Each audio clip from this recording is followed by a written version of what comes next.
家衞生方面嗰個環節，我首先就局長埋佢啲同事出現呢個環節嘅會議。All right, we'll start the discussion of the next session. May I remind members that if you wish to speak, please press the request to speak button. If you would like to follow up on the written reply from the administration, please also quote the reply serial number at the top right-hand corner of the page. May I invite the Secretary to give us a brief introduction. In 2013-14, the estimated recurrent government expenditure on health is $44.8 billion, which amounts to 16.7% of government's total recurrent expenditure and represents an increase of $2.64 billion or 5.7% over the revised estimates of the previous years. An additional recurrent funding of $2.47 billion to HA to meet new and increasing demands is the major area we're looking at, including recruitment of new staff and the provision of support to North Lantau Hospital and the redevelopment of Caritas Medical Center and the provision of around 290 additional general hospital beds, increase in the quota at general outpatient clinics for patients with episodic diseases, as well as inclusion of 2 drugs for cancer treatment in HA drug formulary. We'll also enhance the psychiatric consultant liaison service. We also enhance the elderly health care voucher scheme and introduce new infection control and laboratory diagnostic programs to fight against rapidly emerged superbugs, and to strengthen regulation of private healthcare facilities and hospitals. For public hospital development, we have expansion and redevelopment of such hospitals. We have the construction work of the North Lantau Hospital and expansion of Chung Kwan O Hospital and redevelopment of Caritas Medical Center. We're also preparing for the redevelopment of QMH, Kwong Wah Hospital and United Christian Hospital and Kwai Chung Hospital. The estimated cost amount to $33 billion. We also provide information technology facilities for healthcare, i.e., we'll launch the EHR sharing system by the end of 2014. And we're about to submit the bill to LASHCO in 2013-14. So there will be a sharing of patients' records between private and public sectors. As for private hospital development, to maintain the dual-track healthcare system of both private and public elements, will have further private hospital developments. For example, in March, we have already successfully granted a site at Wong Chuk Hang through open tender for the establishment of a private hospital. There are also ongoing plans to extend private hospitals and plans to build and develop private hospitals. As for mental health, we'll strengthen intervention and the management scheme, case management scheme. We'll also set up a review committee on mental health, which I personally chair, to review existing policy on mental health so as to enhance our services. We'll have our first meeting in next month. As for healthcare reform, having regard to the outcome of public consultation on healthcare reform, we are taking forward a number of reform initiatives, including reviewing the healthcare manpower strategy and developing proposals for HPS health protection scheme. We'll start the consultation this year. We're also reviewing the quality of private healthcare centers will have a steering committee doing it, and a report will be submitted this year. As for Chinese medicine development, we adopt an approach based on concept of evidence-based medicine to facilitate the development in this regard. We have rolled out a number of initiatives over the years, and on this basis, we're of the view that this is the right time to develop Chinese medicine. As such, the chief executive has proposed to set up a Chinese medicine development committee to proactively examine the future developments of this sector so that the traditional Chinese medicine can play a more active role in promoting public health. And the committee was set up in January this year and held its meeting in March. We'll see how we can better promote Chinese medicine. I'll leave more time for discussion. Thank you, Secretary. Well, we're here till 12:40 for this session of our meeting. There are 14 members who have pressed the button to speak. I restrict each member to 4 minutes. I'll be very strict with the timing. Let me read out the list. Wong Kwok-heng, Christopher Chong, Tan Ka-pyo, Michael Tin, Dr. Joseph Lee, Chen Kin-po, Chen Chung-kwok-chi, Poon Siu-ping, Charles Mok, Alice Mack, Chen Han-pen, Albert Ho, Helena Wong, and Wong Ting-kwong. Mr. Wong Kwok-heng, Chairman. Secretary, you enjoy the highest popularity rating in this governing team. You are down to earth. You're unassuming. I do really have the highest admiration for you. Now, I'd like to say something about the Chinese medicine. It is also alluded to in paragraph 169 of the policy address. If I may make my representation to you here again. Now, the Chinese medicine, the wholesalers and retailers of Chinese traditional Chinese medicine feel hard done by because of the lack of due process on the part of the previous administration. If they are not operating in commercial premises, they will not be able to get the license. And this Chinese medicine street, which has had a history of about a long time, will meet with its demise. Are you going to do something about it, Secretary?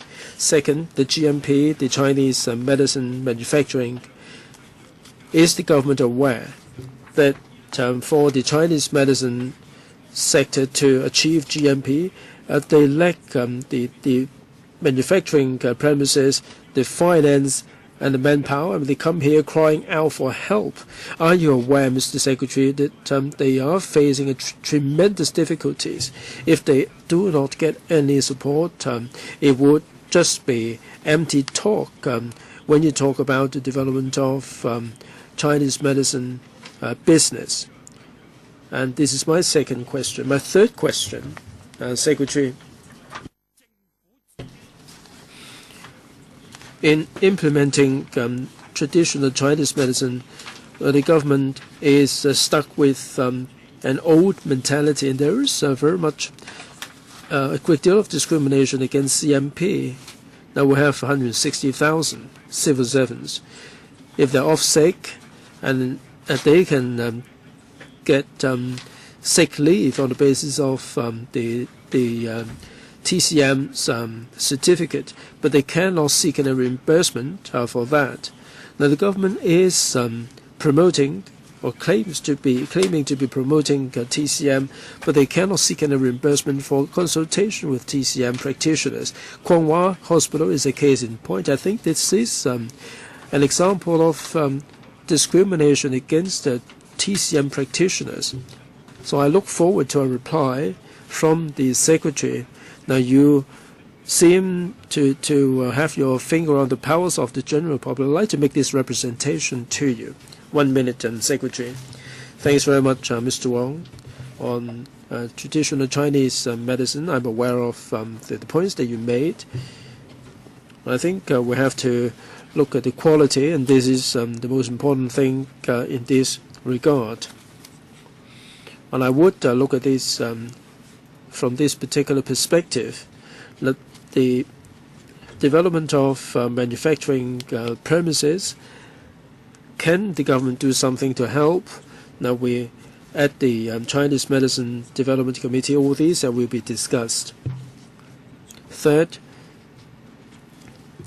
there is no question of discrimination against the TCM at the Chinese Medicine Development Committee. We will see how the role of Chinese medicine can be examined in the context of public sector hospital. And Mr. Wong, your time is up. Mr. Christopher Zhong, Chairman. 198. In the UK, they have seen the emergence of new coronavirus, but in the mainland of China, the H7N9 is really very serious. Now, my question for the Secretary is this: do we know enough about the H7N9 virus here in Hong Kong, and how soon are we going to have the vaccines that can be used to tackle H7N9? And what about traditional Chinese medicine? Can they come up with any solution to the problem? In the unlikely event that the first case of H7N9 crops up in Hong Kong, what measures will the government adopt? Are you going to have any policy, any measures in this regard? Secretary, thanks very much, Mr. Zhong, for the question. Now we have sufficient understanding of the virus, because in Hong Kong we are on the leading edge in terms of our research, so a lot of the epidemiologists have been monitoring the situation even before the emergence of this virus. Now in the eastern part of China, since the problems occur, we have sent a team of experts up north on 2 occasions for some exchanges, and also for the experts, they will be collating the findings arising from their visits, and they will come up with the clinical guidelines for us, and this would be of a great deal of help.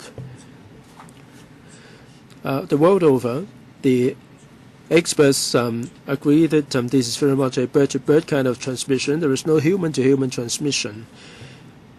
So we are controlling the transmission from poultry. Now, in terms of vaccines, the WHO mentioned that it would take 6 to 9 months for this to be studied, and in the long run, and this would be important to stop transmission between the birds. Now, in Hong Kong, we have a sufficient supply of drugs in this area. If problems arise, what we're going to do? Now we have the pandemic program. If the H7N9 is found in poultry and in humans, we would elevate this to a serious level. And we do have the policy in terms of measures to make sure that we will have early identification and timely treatment, and we have the rapid testing of H7. And if this virus occurs in Hong Kong, we will, through quarantine and isolation and through treatment, be able to keep on top of this particular problem, to make sure that, that there will be a minimal chance of this breaking out in Hong Kong. Mr. Teng Ka-piu. 180 about the North Lantau Hospital. You mentioned the 24-hour A&E ward, and this is of concern to the community. In 2013, there will be a phased operation. There will be only daytime A&E service. What do you mean by that? 9 to 5? What about people getting sick after the office hours? Now, there will be a transitional period. Will the transitional period be 3 months or what? Can you elaborate on this? 245. I'm sure that we all know that males live shorter than females, and there are so many critical illnesses that would hit the male population more than the female counterpart. Now we have the Elderly Health Center. 33% are males, 64% are females. Maybe the male population doesn't attach as much importance to their health. Since the male population lives shorter and are more vulnerable to illnesses, why can't you set up some health centers for the male population instead of just setting up a website? Now, it seems to me that you're merely counting on the website to tackle the problem. Dr. Leung, Chairman of the Northland Town Hospital, as the Honourable Member said, we hope that by the third quarter we can launch the A&E service. It would take time to train up the personnel. In terms of doctors, we have a shortfall of about 250, and we hope that we will be able to launch the service as soon as possible, and this will be done in phases. Next year, we hope that there will be 24-hour A&E service, and some of the services will become available. Mr. Tang, when next month? Well, in September, A&E service will become available. Next year, between March and September, will extend from 8 hours to 16 hours and then 24 hours. It all depends on the manpower level and the wastage rate. Mr. Tang, well, this is the peak of the flu season. Can you advance this as soon as possible? Well, yes, we hope to be able to achieve that. We are just as impatient. And for other A&E departments, we do suffer from a lack of manpower. In July, when we have more doctors coming in, we'll see how we can distribute the manpower. Now, we would like to keep down the wastage rate. And the candidates are taking part in the licentiate examination. The number has increased. If more doctors can be joining us, we can speed up the progress. Next question, DH. Well, the health for the male population. Now, we do have a website making available the information, and we have a lot of public education targeted at males. Smoking, balanced diet, exercises, and so on. All these are targeting at the male. Well, this will apply across the board to the male and female population. Do you have any health centers merely for the male population? Dr. Chen. Well, for the elderly health centers, we would look at the risks that the patients suffer from, and we'll give them the advice accordingly. Mr. Michael Tin, I agree with Mr. Wong Kwok Hing when he put a question to Mr. Ko, Dr. Ko. Now, he said that Dr. Ko has the highest popularity rating. Now, he's a very hard-working secretary. He's really diligent. I do pin very high hope on him. If I may put a question to him in this context. Now, under the DH, there is the dental service for non-civil servants. We have 11 dental clinics providing the outpatient services to the general public. In 2011-12, 100,000 people have been served. Those above 61 takes up half, i.e. 50,000. Assuming that you can cope with these 50,000, and basically we are serving 50,000 senior citizens, but we have 1 million elderly people who are above the age of 61. Now, maybe a lot of them are either patronizing private dentists, and maybe a lot of them are not really going to the dentist at all. Now, for those above 61, their set of teeth will be the most important thing in their life. Now, it mystifies me as to why dental care is not incorporated into the public health care for the public. Now, let me throw some figures at you. You spend $47 billion on these 11 dental clinics. Let's say half of the patrons are senior citizens. That you spend about $20 million on them.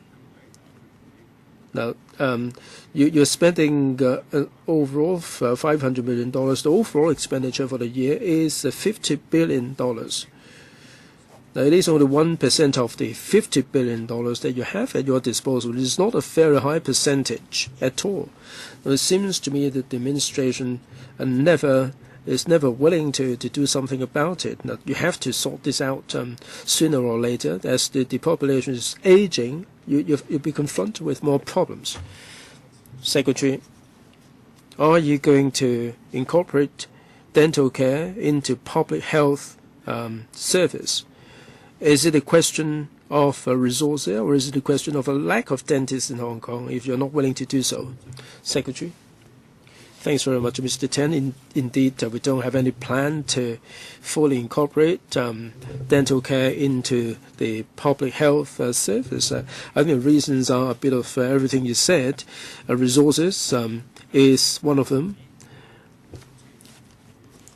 Also, in absence of full dental care, Mr. Tan mentioned his concerns about the dental care for the elderly people. We are just as concerned. So through various measures, we are working with the dental organizations and NGOs in launching various services to improve the dental oral health of the senior citizens. In the short run, we hope that we will be able to do something about the oral health of the senior citizens. Mr. Tan, well, resources is the key problem, isn't it? I've got 20 seconds. Now, you're only spending 5% of the overall budget on this. Well, if we provide the full dental care, it would be more than 500 million. Well, for those above 61 years of age, you're going to need 500 million. So we're increasing the service here. Dr. Joseph Lee, 97, about nurses. According to the reply, you're going to recruit 2,100 nurses, and you're going to have a workload evaluation model. Now, the Nursing Association come up with a standard that the nurses in Hong Kong have to take over 20 patients. World standard is 1 to 4. Now, with the introduction of this evaluation model, what difference is it going to make to the ratio? And 103, also about nurses. According to the reply, there are 800 nurses who are experienced nurses. We have 300 or so who are less experienced. Now you have a lot of wastage rate, and you're recruiting 2,100. Is there anything you can keep the nurses in Hong Kong? Also, 221. The DH mentions the elderly health centers. The quota is 8,500. Now, why do you not devote more resources? Now, there are 12,250 people who are waiting for the service. They've been waiting for 14 months. Now, the Secretary might say that in reply 94, $12 million will be set aside for the elderly health assessment program on a pilot basis. Now, Chairman, pardon my English. How many NGOs will be involved in this program? And for these NGOs, how many elderly people can they serve? I mean, this is silent on the reply is silent on this. Is it the government's intention that the elderly health center will be given to the private sector? Who would give an answer, the Secretary or Dr. Leung? Dr. Leung. Yes, thank you. I thank Dr. Lee for his question. With regard to the manpower situation in the nursing sector, we've carried out some research and we've got some indicators. The indicators are based on the demand of the patients. And when drawing up the indicators, we did communicate with frontline nurses. So we may not be able to achieve the standards outlined by Dr. Lee, but we're working very hard. And now, in fact, we have provided more training opportunities in the university and also in the HA. And every year we have a net increase of 1,000 nurses.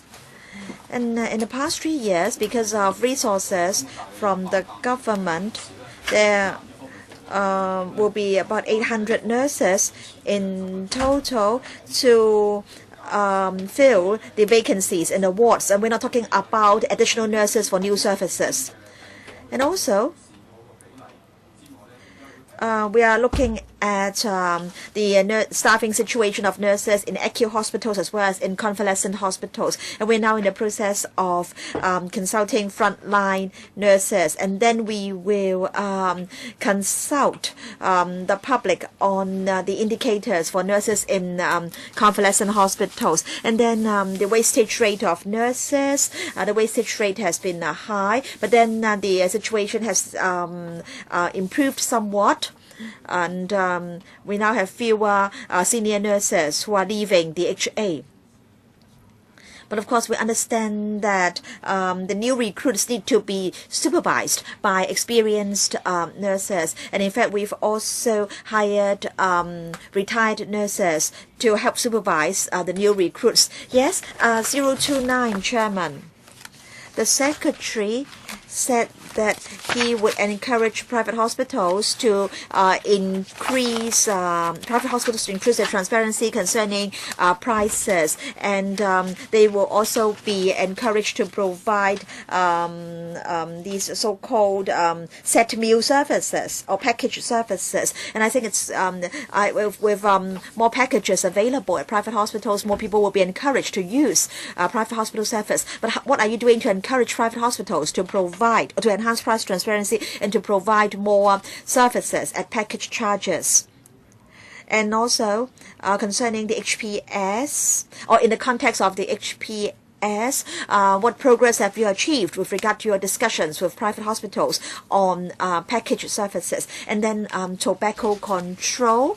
The question is 023, Chairman. We are told in the annex that in 2012, the number of inquiries dropped from over 20,000 to 13,000, and then number of attendees from 500 to 100. But then concerning the Polong Kok smoking cessation service, in 2011, there were only about 7,000 attendees. In 2012, the figure exceeded 48,000. So 40,000. So why is it that people who've approached the government for help has the number of people who have approached the government for help has dropped?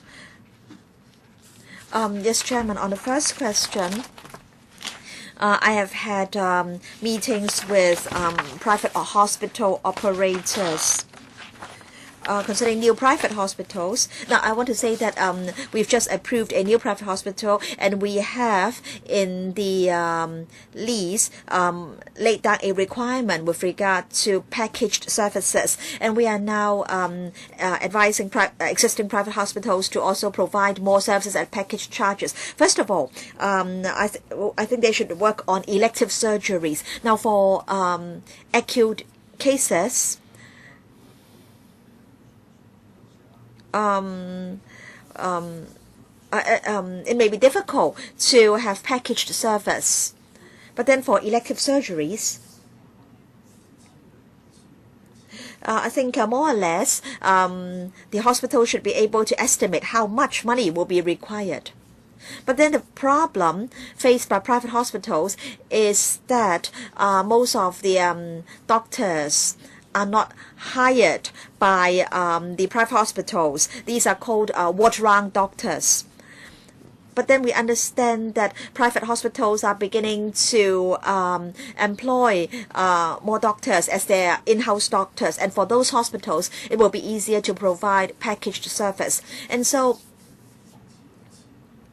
private hospitals have to ask those ward-round doctors or non-resident doctors as to whether they are able to provide quotations to the hospital and to the patients, so that the patients will more or less have an idea as to how much they will have to pay upon discharge. So we'll be encouraging private hospitals to provide services at a packaged charges instead of implementing itemized charging. And then for the more expensive drugs and services, patients should be informed beforehand, and the patient's consent has to be sought before such drugs are applied. And I hope that the discussion or concerning the I hope that we'll be able to get some outcome out of such discussion in due course. And then concerning tobacco control, Dr. Chen, can you provide a reply in writing? Mr. Chang Kwok Chu. Yes, thank you, Chairman. Reply 033.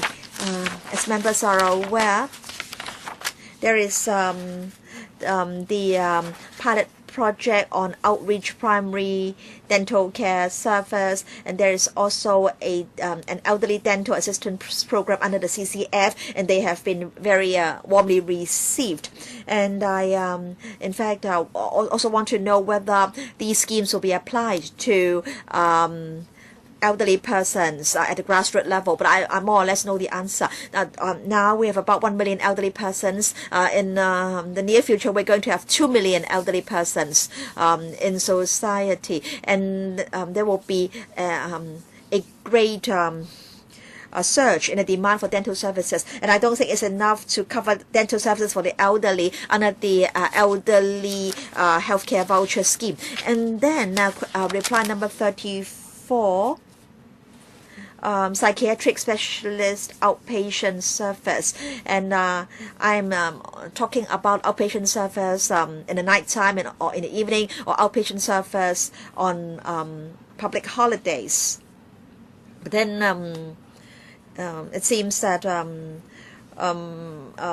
little information can be provided. And then I've asked the average time spent by a doctor on each consultation, and it seems that we're only talking about 5 to 10 minutes.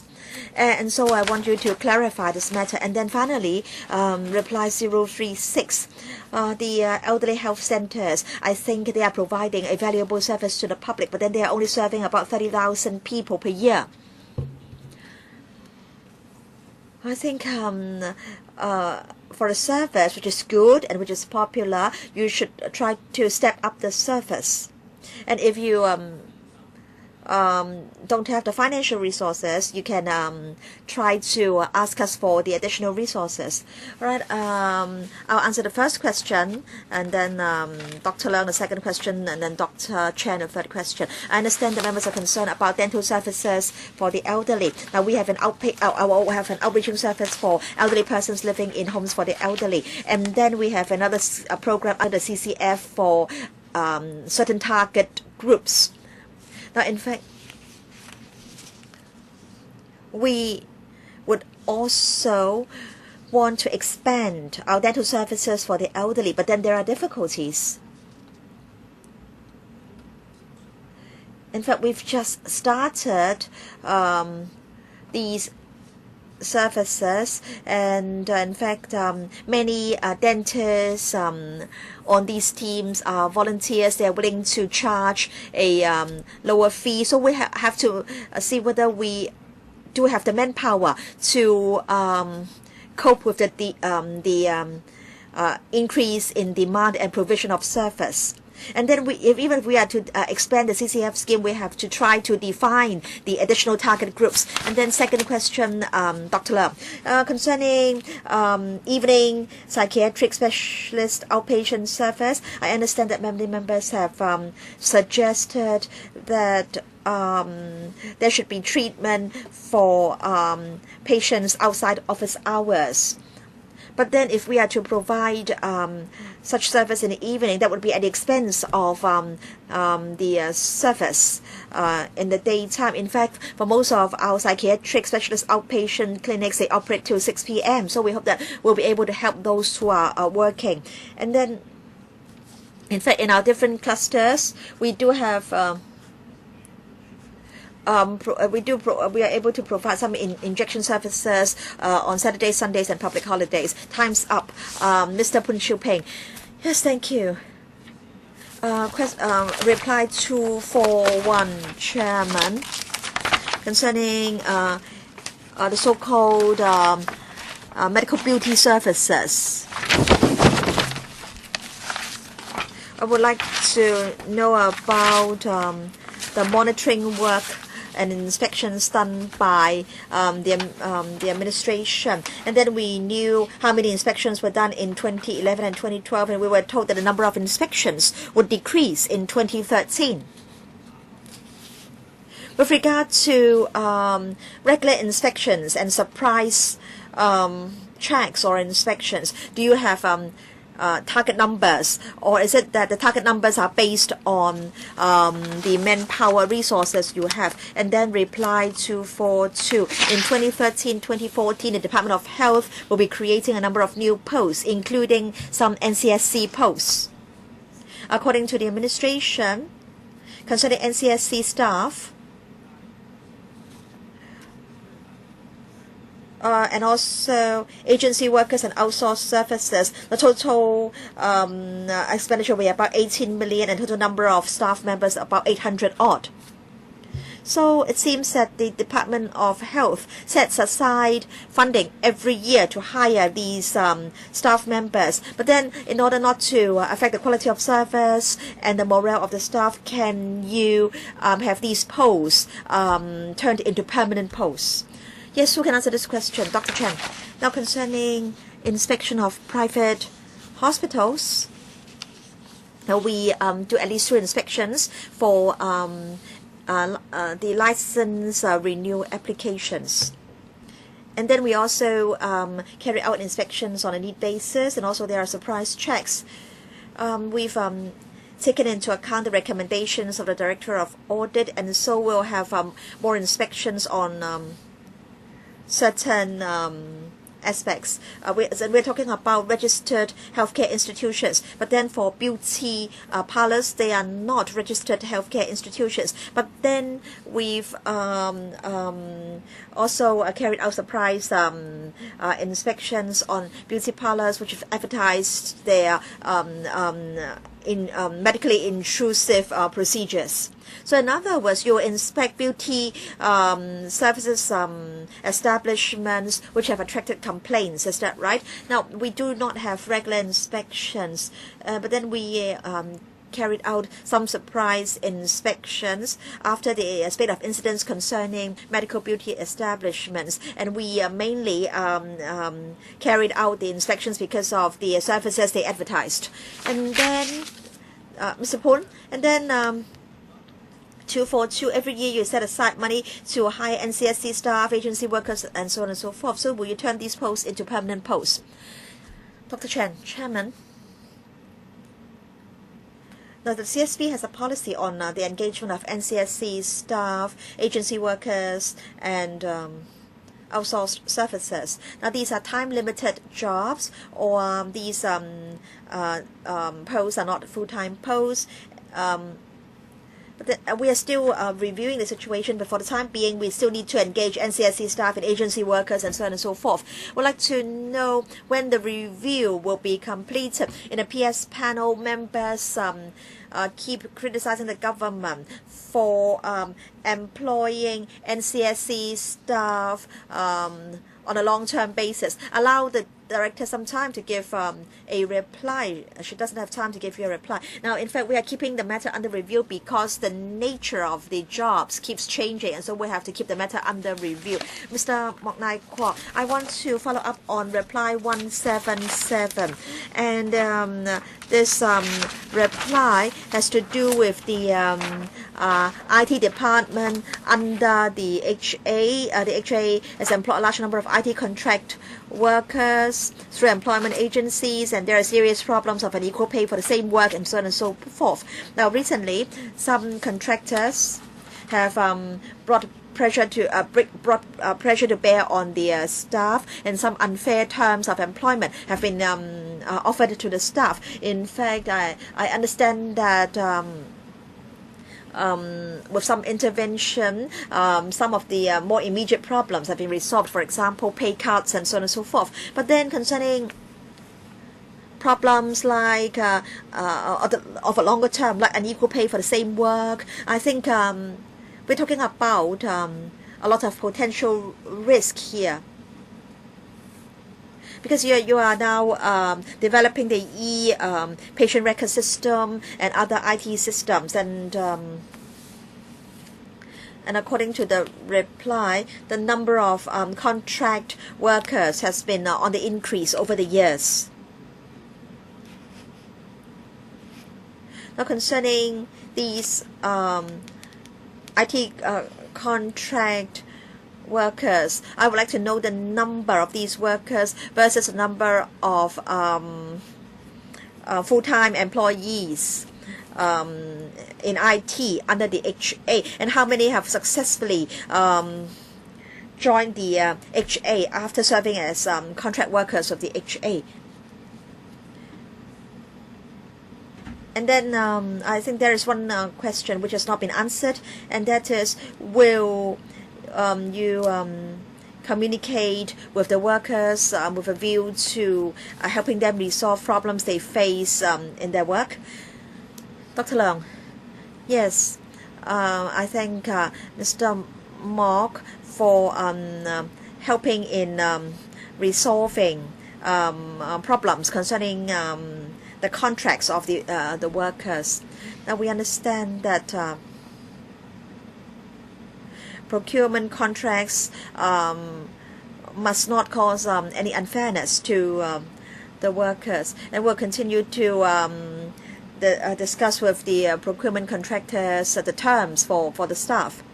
Now, we have seen an increase in the number of IT projects, and that's why we have been hiring more people, and we've got contract workers who have become HA staff. We have a total of 1,300 to 1,500 IT staff members, and about 1,000 of them are HA staff. Some of them are on contract terms, some are permanent staff members. Concerning IT work, we need more people at the development stage, but after the development stage, we don't need so many people for daily operation and maintenance. Mr. Mok.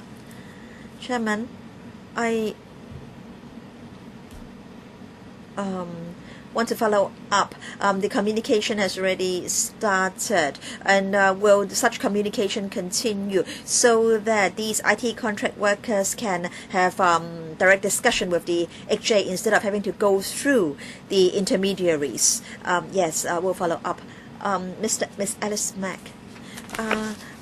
Reply 158 and 161. In 2012-2011, 2,156 general beds in NT West. So we are the penultimate among the 7 clusters, and yet the population is 1.08 million, and we are the third. We rank third in terms of population among the 3 clusters. But then concerning the funding, we rank the 4th among the 7 clusters. So you can see that in fact the HA has not been allocating resources fairly. So we have complained about this many years. Will you review the funding allocation mechanism?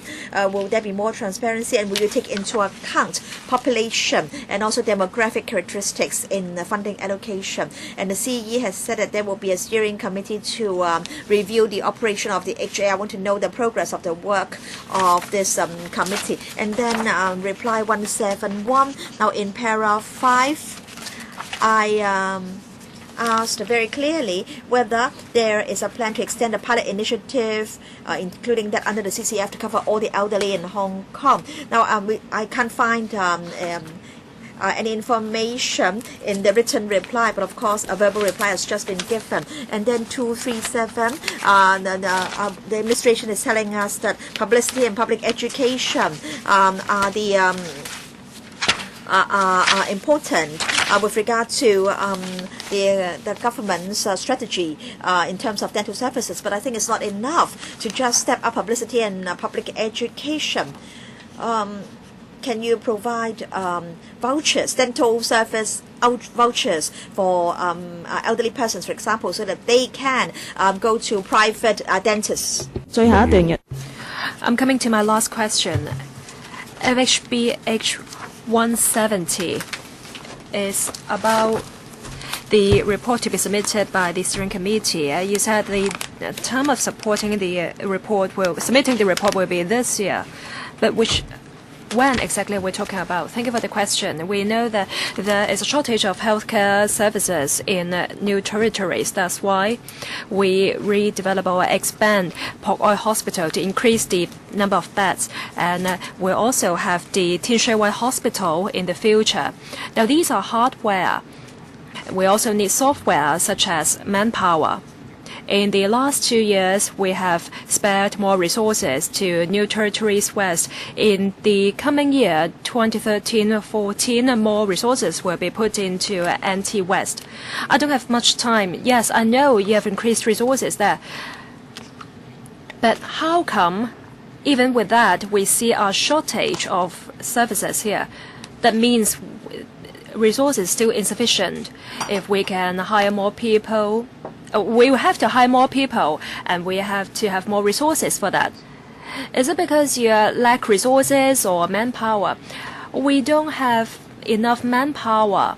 With enough manpower, we can have more beds. You see, in the next 2 years, there will be more beds in NT West, and if we hire sufficient manpower, we can engage more doctors and nurses. Just now, Ms. Mack asked about the review of HA. We will set up the steering committee in due course. For the dental services, let me clarify that in addition to the 2 existing schemes, we would like to serve more grassroots elderly people. But we have to have enough manpower, and we also have to identify a definition to have a clear definition of targets. Now, the administration said that you are looking at the working hours of doctors biannually. So you don't have any data in the year 2010-11 and 2012-13. In that case, how can you assess whether you have sufficient specialists in the hospitals? You have to understand that the number of doctors is closely related to how long they have to work. So you have to review this. My next question is about 006 in A&E department of Treatment Hospital. In 2012, there were 419 doctors in the A&E department in Tuen Mun Hospital, and the decrease is larger than Prince of Wales hospitals. More beds will be added to anti-West clusters. But with the same number of doctors, does it mean doctors have to work longer hours? And for the Tuen Mun Hospital doctors, they also have to serve the whole cluster. Is it fair to them? My next question is about 001 for the waiting time to get treatment of cataract. Where people have to wait shorter and shorter time, for example, for Hong Kong Island West, people have to wait on average for 1 to 7 weeks, but for NT-West, people have to wait 20 weeks on average. Now we see improvement in other clusters. How come in NT-West people have to wait for 20 weeks, 19 weeks? Does it mean that you lack resources for this cluster? The first question, please, Secretary. I'll defer to Dr. Leung. About the working hours of doctors, how we monitor that. We conduct a biannual review of the working hours of all doctors. For specialists working for less than 65 hours, we conduct annual review. We have a shortage in manpower in the past few years, and so the figure stays the same, more or less the same over the years. We look at the whole picture in NT-West in terms of distribution of doctors and nurses, and we allocate resources accordingly. Dr. Leung, any supplement about the waiting time for treatment of cataract? Yes, people have to wait for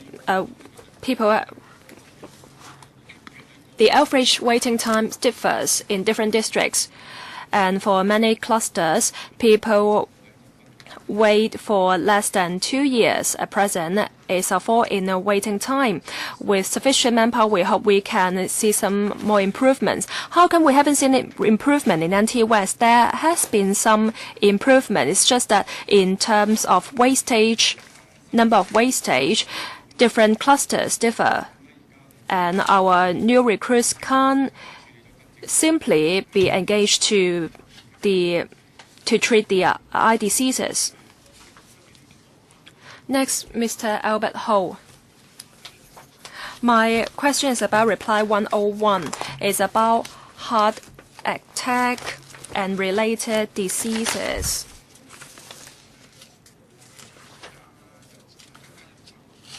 Now, in the reply, it talks about the expansion of manpower. I don't quite get it. We're talking about life and death matter, and you have to intervene to treat these people as soon as possible. For example, you have to treat these stroke patients as soon as possible. So that's why I don't understand why the services are delayed. Shouldn't these services be provided round the clock? Well, maybe not in every hospital, but in the major hospitals, in every cluster at least. For the critical illnesses, they may not be treated by medicine and by PTCA. As for expansion of services, we have to train up doctors and we have to get the sufficient manpower. Without these, even if you lengthen the working hours, you may only increase the risk for the patients. We also have to rely on cardiologist associations to provide assistance. If we have sufficient specialists in this regard, we can enhance services here so as to provide these services in all clusters. Which hospitals are providing round-the-clock services? that is to serve the patients suffering from stroke and who needs a PTCA. For stroke service, they're provided in Queen of Elizabeth Hospital, Prince of Wales Hospital, and Eastern Hospital. They provide round-the-clock services for people suffering from stroke. What about Anti-West?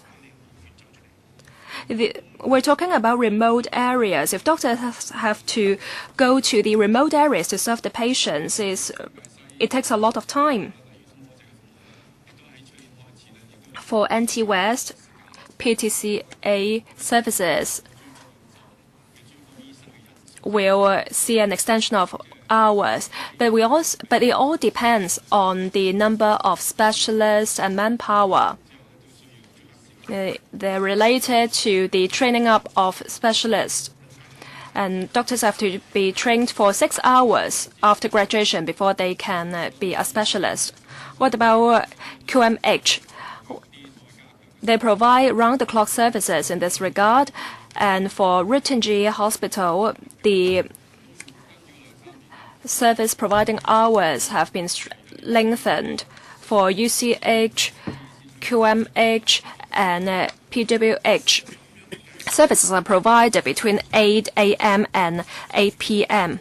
Now, with this arrangement, will people suffering from critical illnesses suffer so much that will lead to fatal cases?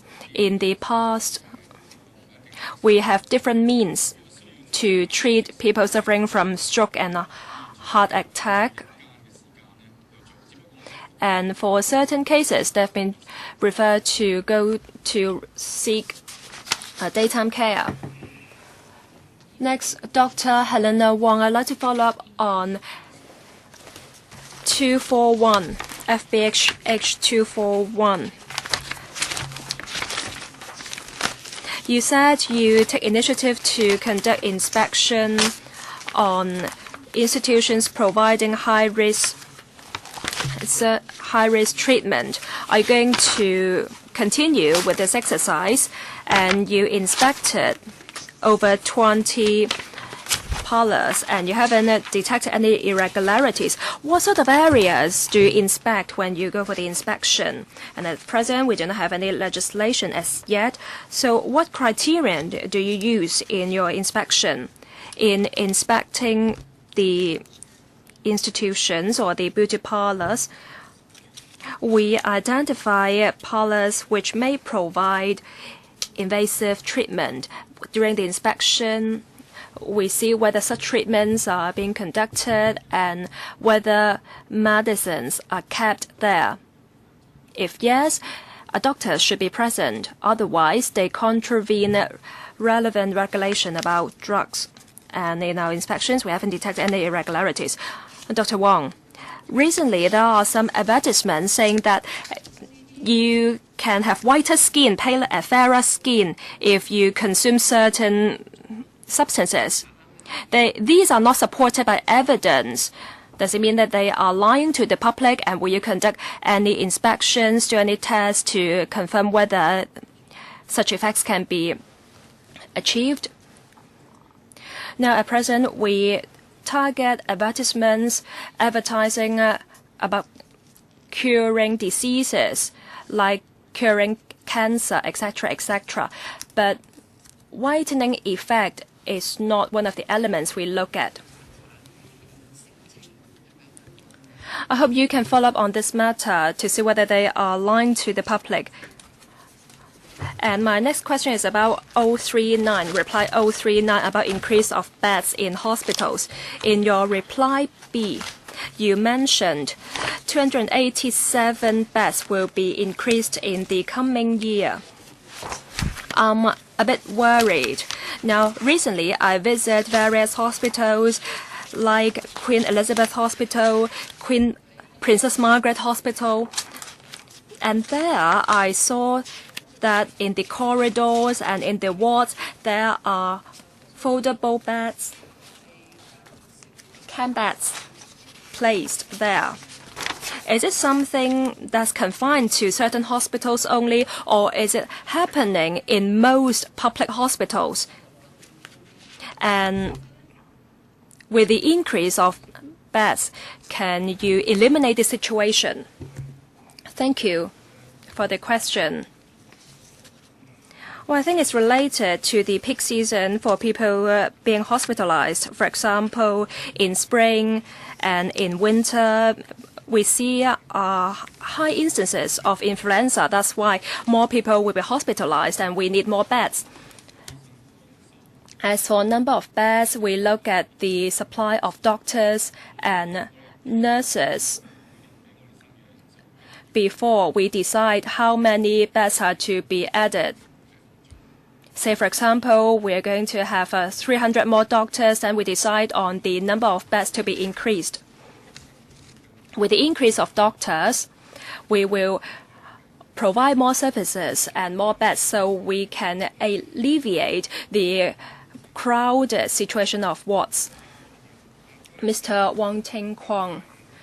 Reply number FHB H191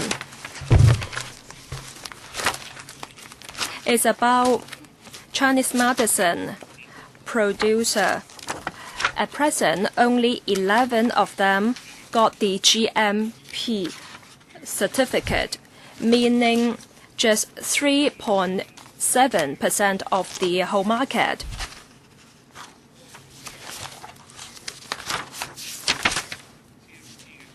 To meet the major requirements of GMP,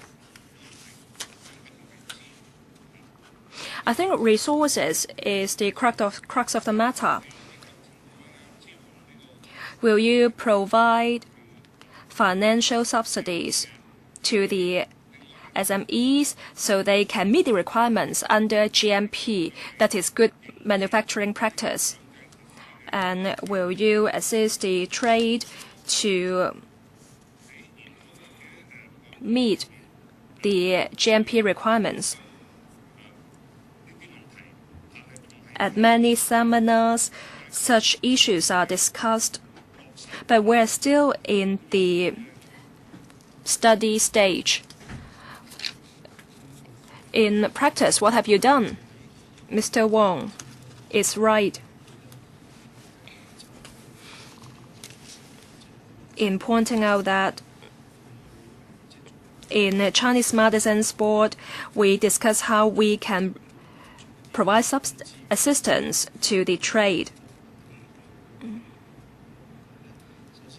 We'll also help them in terms of factory-related issues. If Hong Kong is to be developed into an international CM hub, Chinese medicine hub, we also have to fulfill GMP requirements. We'll liaise with the trade to see which areas the government can provide assistance to them, but they have to understand there have to be some sort of collaboration and investment first. Now, all these matters will be further discussed at CMB, the Chinese Medicines Board, to see which role the government should play to help them. I would like to supplement on one point.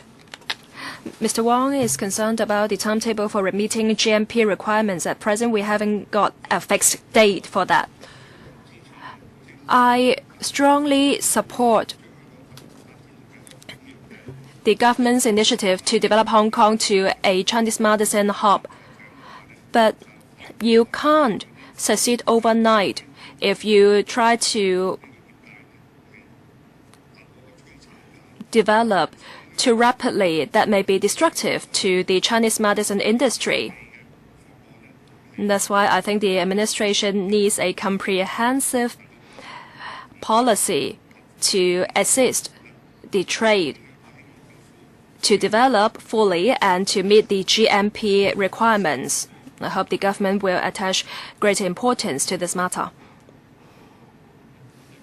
Secretary, I agree with Mr. Wong. we definitely move in that direction. Earlier on, Dr. Chen just points out that we haven't got a fixed date for the trade to meet the requirements of GMP. Mr. Sin Chung Kai, I think we heard a reply saying that the number of hospitals to be open depends on the number of doctors available. I'm quite concerned about this. Now, I would like to know more about hiring overseas doctors or doctors from the Commonwealth. In the past, we had similar schemes, but it seems it was not exactly successful. Not a lot of foreign doctors applying to work here were successful in the application. So what sort of things will you do?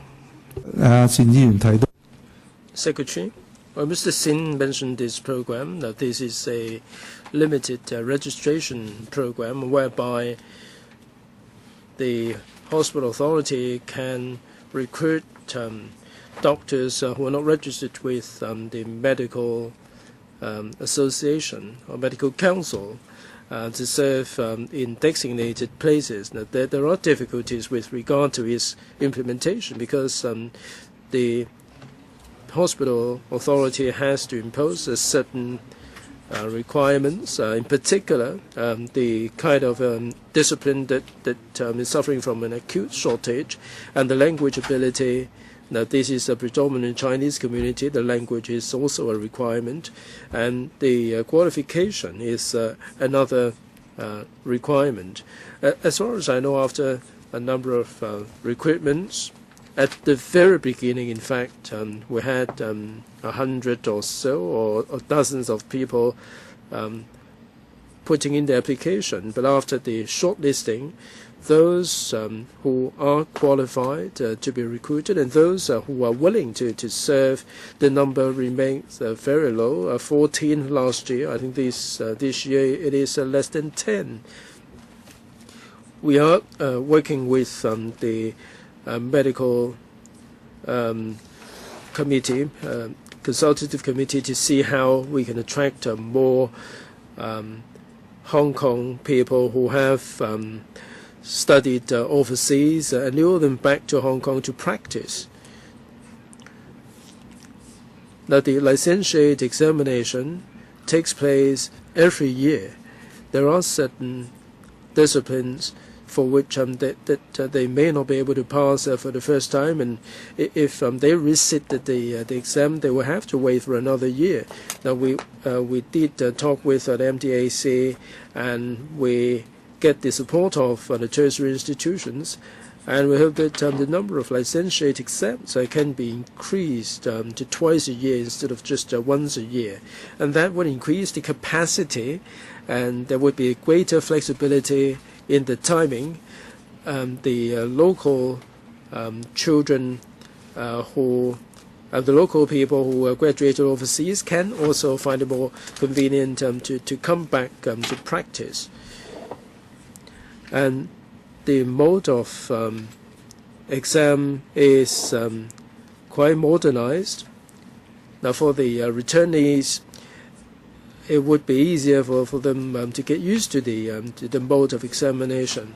So we are going to adjust or adapt the mode of examination so that in terms of timing, in terms of the mode, the returnees would find it easier to get used to the system in Hong Kong. Dr. Lui? You've got a few seconds, Mr. Sin. Why don't you wait for another round?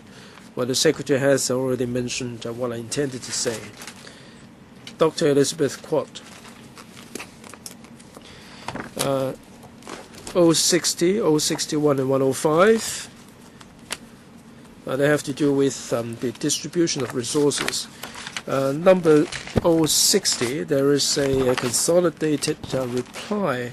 We get to see that in NT East, the waiting time by comparison with Hong Kong East and Hong Kong West is longer by 2 times. And reply 105, there is an example about the nursing staff for the outpatient psychiatric service for children and adolescents.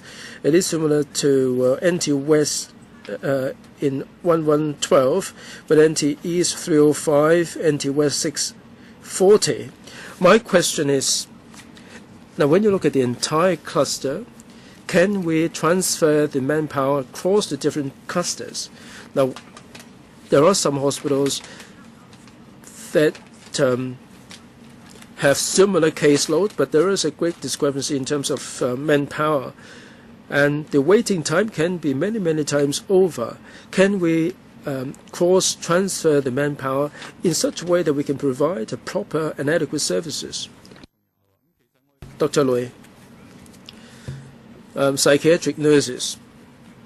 It all depends on whether the psychiatric services are available. Now, in NT West, we have the Castle Peak Hospital. The number is definitely higher.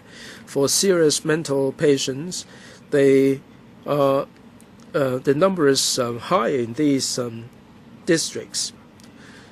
Ms. Kwok has got a point.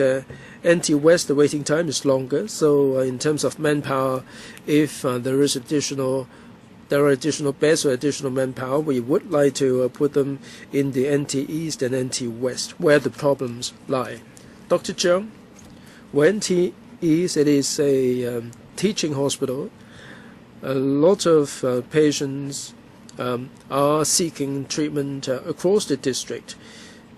And NT West, other than Castle Peak Hospital, we have the Siu Lam Hospital, so we have a wide variety of psychiatric services. So the manpower is a bit higher, so we cannot make a direct comparison. Dr. Kwok, if we have the same number of patients, and according to the administration, now we have the specialized psychiatric services, and hence the number is higher. Does it mean that in NT East we also need the facilities on the same power as the Castle Peak Hospital to cater for the demand? Judging from the number of patients, the waiting time is vastly different.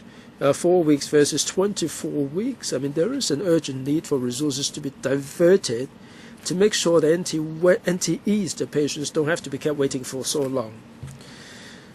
Well, there is a traditional factor in Kowloon West and NT West. We have Kwai Chung Hospital and Castle Peak Hospital. They have built up a lot of old cases, and they have become stabilized, and we're not going to be redistributing them.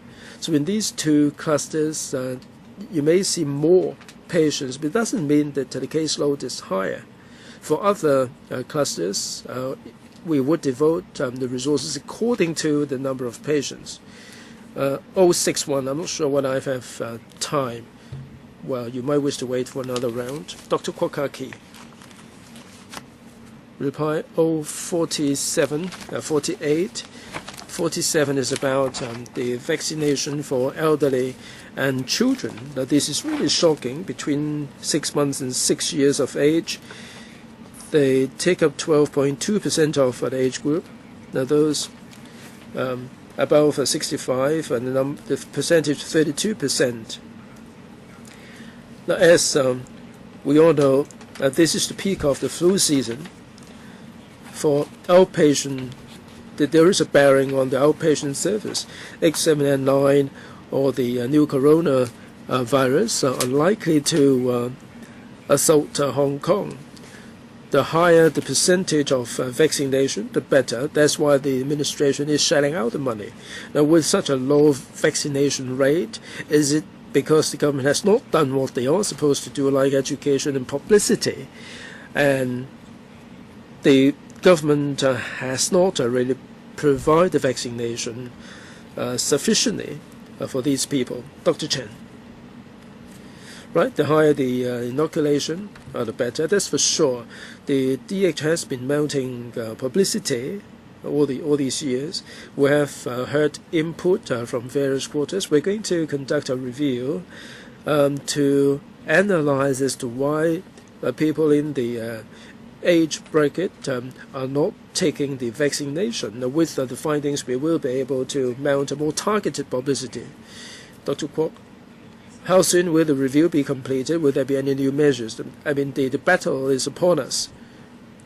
Dr. Chen, we are taking this through the moral committee, and we hope that within this year or next year, this will be launched. Can you give us a timetable?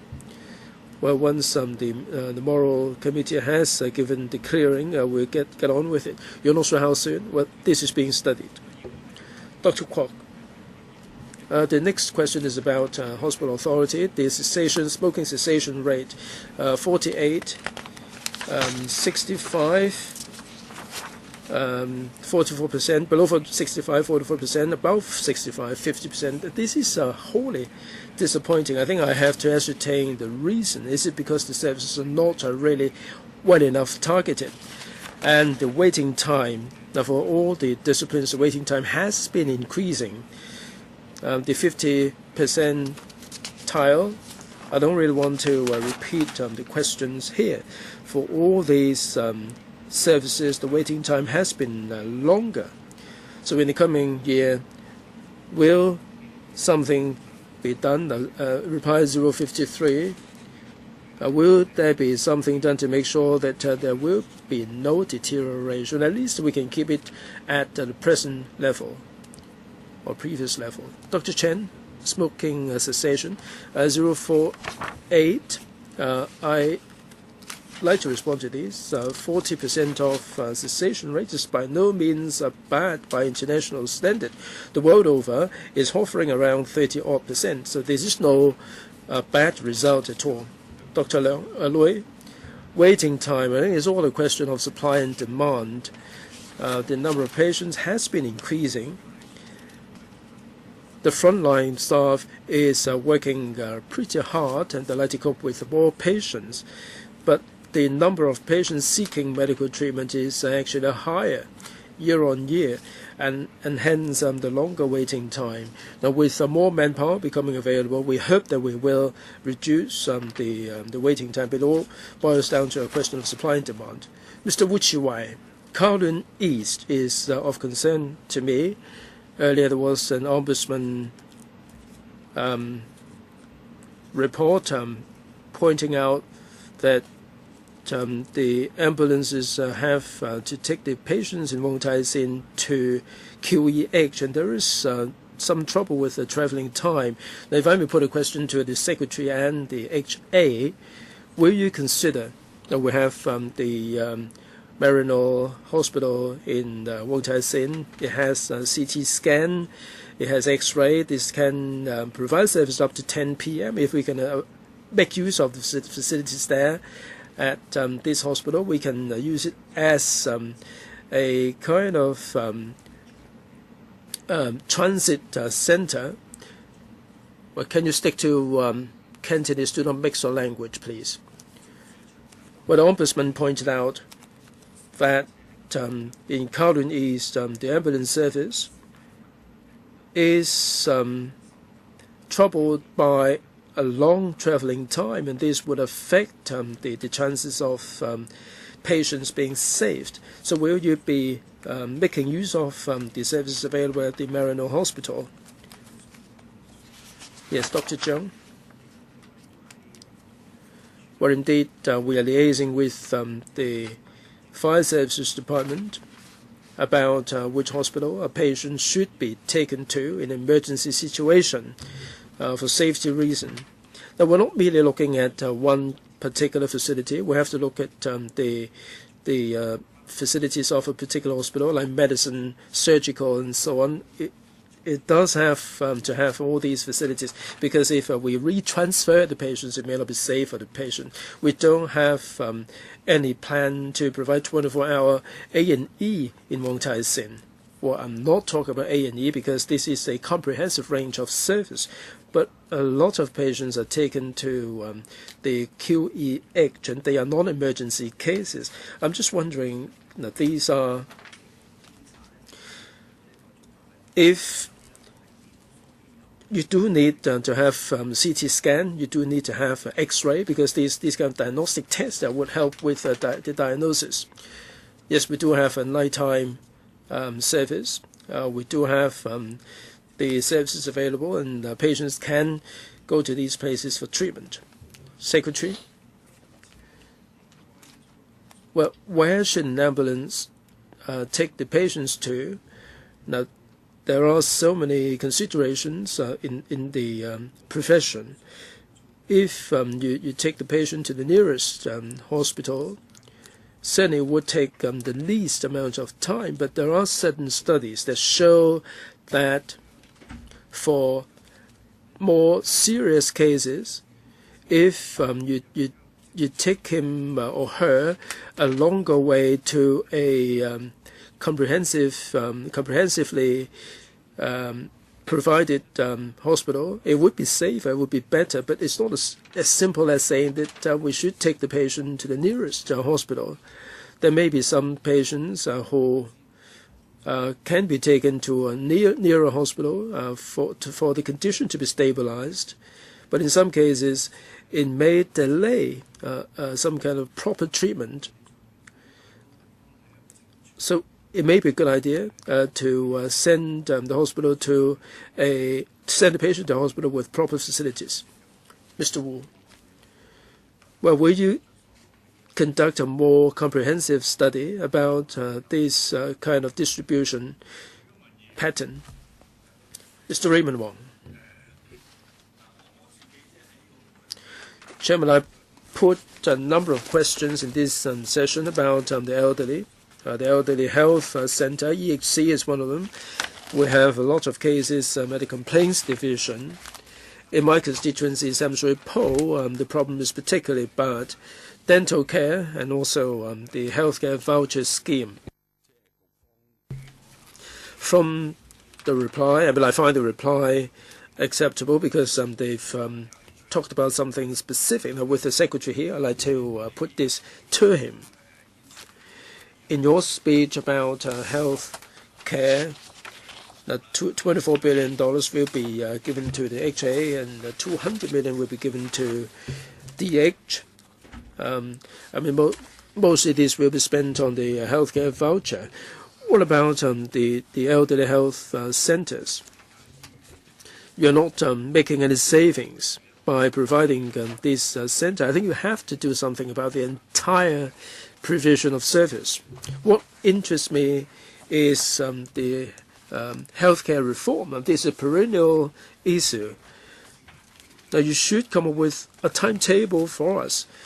We talk about this year in, year out, and I'm not sure whether your subordinates have provided you with the information that Dr. York Chow had at his disposal.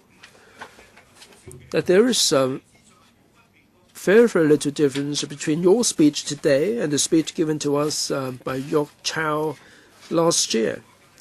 Now, for the healthcare reform, there is a consultation, and you will be implementing all these reform measures. But there is a lack of specifics. Manpower, professional training, there is a steering committee on this, and a review will be completed soon. How do you define this time frame? Well, to answer specifically, 2013. Well, why don't you say it's 2013 then? So within this year. You got more questions? Yes, I do. Well, do not waste my time, Chairman. I'm not. Well, to meet the anticipated medical personnel, can you be more specific about this? Secretary, well, we have to look at a lot of factors like an aging population, the changes in the illness pattern, also the increase in the facilities in public and private hospitals. Now, we've said that in public hospitals there will be new hospitals to be built, there will be redevelopment and expansion. Even for private hospitals, they have expansion and new hospitals coming on stream. So these we have to take into account a whole host of factors. Mr. Wong, well, that's why you have to be more specific. You must have some ideas about what you need. And we hope that there would be more specific information for us. And also the healthcare insurance, the HPS. Now, there will be specific recommendations this year. How soon are we talking about? 2013. Well, we're halfway through 2013 now. So before the end of the year, is that right? Yes, we give the undertaking that there would be a report to be published for discussion by the end of the year. So there will be a public consultation, and there will be a lot of noises here. Well, we are talking about specific recommendations. Ms. Priscilla Leung, yes. Reply 151, Chairman. A question raised by me. May I refer to para 1 of the reply, and it has to do with the drug formulary. And it is said that there are 1,300 drugs, but then you do not have a breakdown concerning the drug expenditures prescribed for different diseases. Now, concerning drugs for diabetes, cancer, and emotional illnesses. I'm particularly concerned because I understand that there are some who have diabetes and they have to queue up for a few months before they can have an injection. So I want to say that this is important for planning purpose for retirees and those in need. So I really hope that you can start maintaining a breakdown of drug expenditures prescribed for different diseases. And secondly, I think that drug formulary should be expanded. 10 years ago, we had a number of SARS heroes, a large number of SARS heroes. They were all healthcare professionals and personnel, and a number of doctors, and in fact sacrificed their lives at that time. But in fact, it's important, I think, that there is collaboration between Western medicine and Chinese medicine. Now, I understand that for Chinese medicine, there are certain medicines which are said to be able to increase human immunity. But then there are also people telling us not to indiscriminately take Chinese herbal medicine ourselves without consulting Chinese medicine practitioners. So I want to know whether there can be better collaboration and coordination between Western and Chinese medicine. Dr. Koh, now concerning the role played by Chinese medicine in a pandemic, I think there are two roles: prevention and treatment. Now, in fact,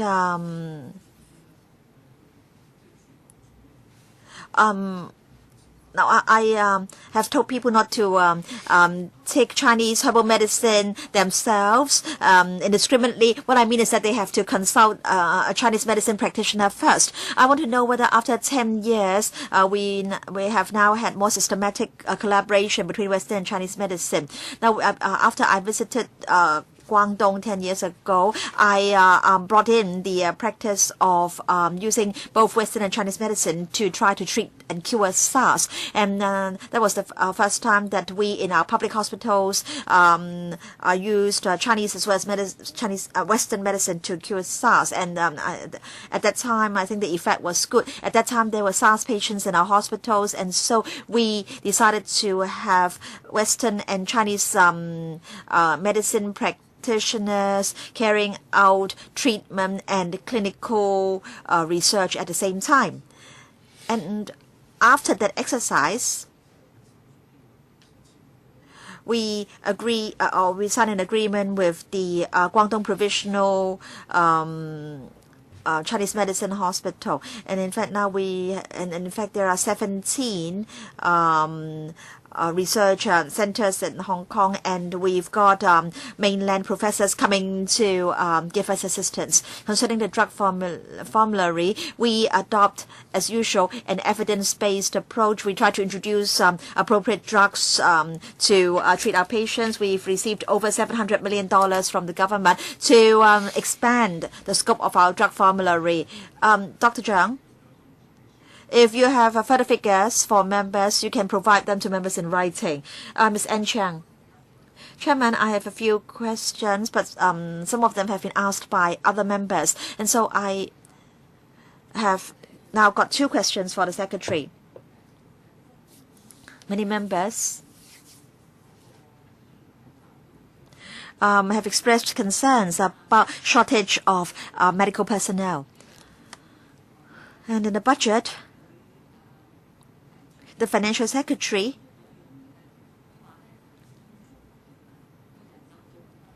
said that earlier on there was an acute shortage of staff in the construction sector, and as a result there was the recruitment then training approach adopted, and the effect was very good. Now at the moment in the healthcare sector we're suffering from a severe shortage of nurses. And then at the same time we do have a very high unemployment rate among secondary school leavers, those who have completed Form 5 and Form 6. So can we adopt the training after recruitment approach for the nursing sector? In fact, our manufacturing, the manufacturers in Hong Kong also adopted the same approach. They recruited trainees, and then they provided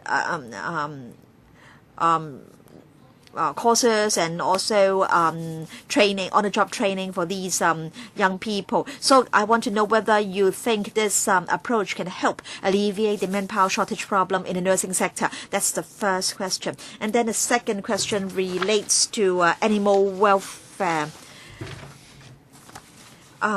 Secretary, I think you know that more and more Hong Kong people are keeping pets. And, you know, then there are lots of food items. Ms. Chang, animal welfare should have been discussed in the last session. This session is about health services. All right, so I'll just ask the first question. Yes, thank you. Concerning training after recruitment or training after employment. Now, in fact, that was an approach adopted many years ago in the healthcare services sector. But then for nurses, we now have graduate nurses. They are university graduates, and so we do not adopt such an approach for nurses. Now, I want to say that for certain healthcare professionals where we do not provide the formal training, we recruit them first and we send them to other places for training. So we now have university graduates for and our nurses are now university graduates. But then we've reopened the nursing training schools in our hospitals. So it's the same approach, employment and then training. In other words, we employ these people and then we provide them with training. So this gives us some flexibility. Now, a few years ago, we decided that nurses should be university graduates. But then in adopting this approach, we are now able to better resolve the manpower shortage problem. Dr. Leung. Yes, thank you. In fact, there are many young people who are studying nursing in university, and so we do not have a problem of insufficient students.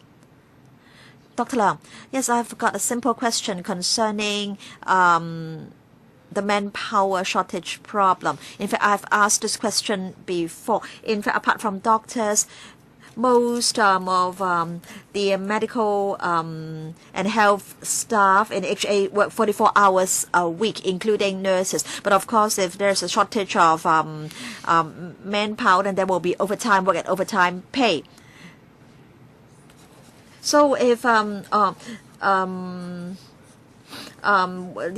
are working 40 hours and you require them to work 4 extra hours or 8 extra hours, that would mean an increase of 10 or 20% of the manpower. And in fact, many employees in Hong Kong do work over 50 hours a week. That's quite normal. So if you are willing to provide OT pay for the staff, then you will be able to increase your manpower resources by 10 to 20%. Dr. Leung, in fact, some of our doctors in the various specialties work long hours. Some work over 65 hours a week. And some doctors, Chairman, I was asking about nurses, 44 hours. I was not asking about doctors. I was talking about nurses. Dr. Leung. Now, in fact, at the moment, nurses do get extra allowances for working extra hours or for discharging extra duties. And in fact, we have some colleagues who work night shifts for consecutive days, and then concerning the manpower supply situation, I think the prospects are encouraging. We'll see an increase in supply in the coming years. I think I'd better locate the relevant question. 300 and can you please cite the reply serial number? FHB, top right hand corner, please.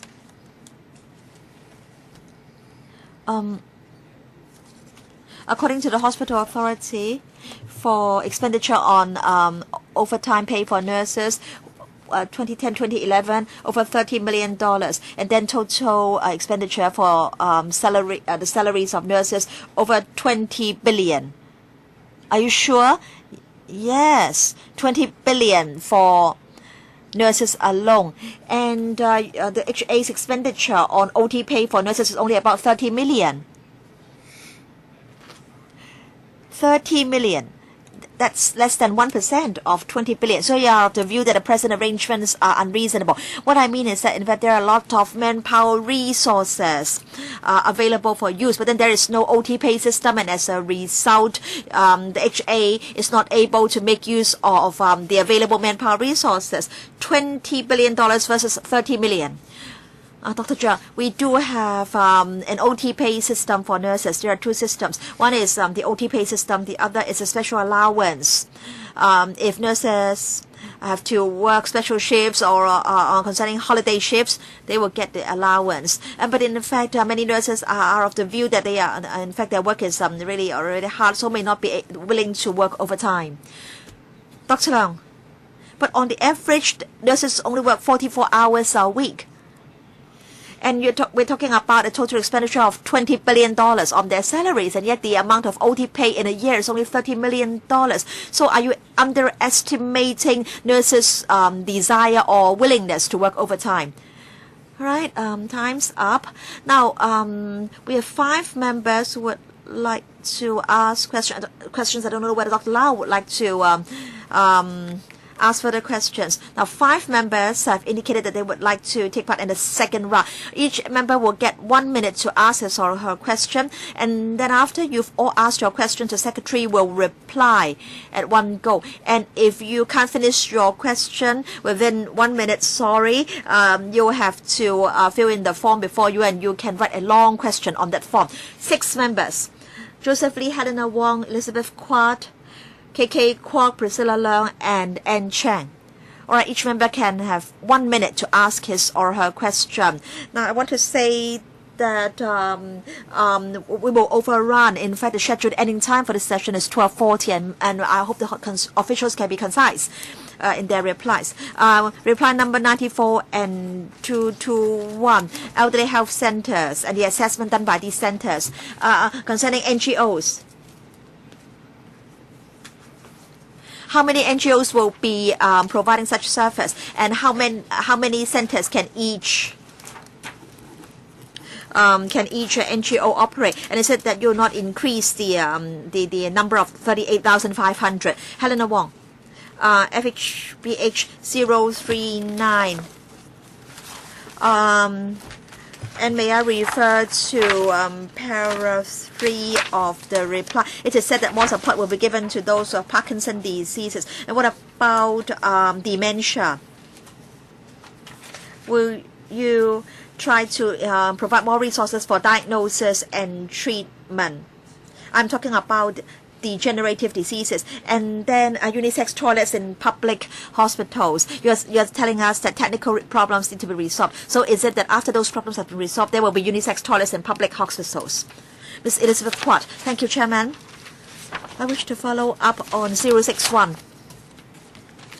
Strengthening community psychiatric service. And it is said that for each case manager, he or she has to deal with 50 to 60 cases, and these are those suffering from severe psychiatric illnesses. Is this a reasonable workload? A case manager has to take care of 50 to 60 such severe cases. How many times can a case manager visit these patients every month? And if there is a need to contact a case manager after office hours, is it possible to do so? KK Kwok. I'm concerned about staff retention. That's 055 to 058. With regard to doctors who leave the HA, many of them used to work in hospitals where the demand was great, and there are a few specialties. There are a number of specialties encountering very difficult problems. For example, radiological diagnostic service and also ONG service. It is said that money has been set aside for more training opportunities. But then can you try to do more in these specialties to try to retain staff and to try to attract doctors to join these specialties? Time's up. You've already asked 3 questions. Ms. Priscilla Leung. Yes, thank you, Chairman. First of all, I wish to follow up on the 3 types of drugs for cancer, diabetes, and also emotional illnesses, and also whether there's a chance that resources can be increased. And then second, are there plans to set up an integrated Chinese medicine hospital in Hong Kong in the future? Do you have plans in the pipeline? And then Ms. N. Chiang. Chairman, I understand that the Secretary is also very concerned about mental health. In fact, in Hong Kong, we have people who are getting married late, and people who are giving birth to babies at a late age. We're told that for pregnant women over the age of 35, and there is a higher likelihood of the baby having the Down syndrome. I want to know whether the percentage in Hong Kong is higher than the WHO percentage. And I understand that at the moment, public hospitals are still using the traditional method to check for the Down syndrome, and as a result, many pregnant women are unwilling to undergo the test. But I understand that in overseas countries, many of them are adopting the risk-free T21 blood test. So will you consider introducing this test into our public hospitals? All right, our Chinese medicine hospitals. The government's policy is to support the development of Chinese medicine, Chairman. So if universities and organizations have the land, and if they put forward the proposal, we'll try to give them the assistance that they need. And then concerning the Chinese Medicine Development Committee, if it is to propose that we should construct a public Chinese medicine hospital, then we'll try to find a suitable site, and the process will be open. And then T21, and we need to carry out a technical assessment first. I understand that the hospital authority is still considering the matter, so I can't tell you whether we're going to adopt that in our public hospitals. Doctor, concerning degenerative diseases like dementia, last year we strengthened the use of drugs to help the patients. And with regard to the caseload of case managers for psychiatric patients, previously a case manager had to deal with 70 to 80 cases. Now it's 50 to 60. And we also have university departments carrying out a review of the case management system for us. And then concerning T21, we are still having a study. What about unisex toilets? or cubicles. In fact, we'll provide unisex toilets or cubicles in new hospitals. For existing hospitals, it depends on whether there is space available. If there is space available, we will try to strengthen the provision of such service. There are questions which have not been answered. Dr. Chen, concerning the elderly health center service, we have no plans to expand the service for the time being. We will follow the primary health care development strategy, and we will continue to provide suitable services to the elderly at various levels. And then the pilot assessment scheme, the deadline for application is the 4th of April, and so we do not know which NGOs will be taking part. Now, members, as far as I can remember, all the questions have already been answered. I beg your pardon? The drug formulary. The drug formulary. I want to say that sometimes one drug can cure several or treat several diseases, so that we can't really offer a breakdown. But then we do carry out drug analysis for different diseases, and we do have such data available. As for wastage of manpower in O&G and radiology, we've rolled out policies to retain staff, and we've managed to alleviate the situation. And of course, we will strengthen our training to graduates. Thank you.